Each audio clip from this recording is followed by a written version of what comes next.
Hi there guys, welcome to another Ross Perry Productions video. And in this video I'm sitting in my 2015 Jeep Renegade and I'm going to show you how easy it is to change the two clocks. Now by two clocks I mean the one in the center console here and also the clock in the middle of the dash there.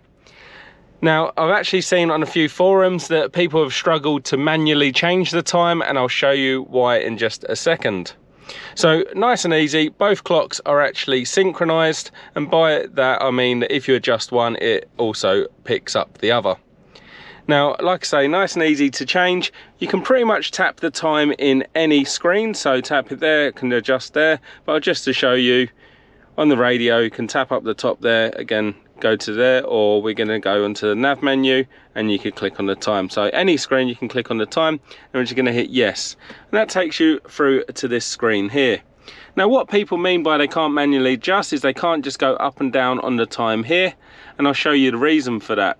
If you go down to the second page and you've got sync time there, and mine is on, so that means it's synchronizing the time with the GPS system. So if you turn that off, you'll actually be able to go up and down on the time there and adjust manually. And then when you click off, it'll actually have adjusted both this clock and this clock there. So I'm going to leave mine as synced because it seems to be accurate on this car. But if you want to also change the time and the date is on the next screen. So again, just turn it off and we can go down to the next screen and you can adjust the date manually.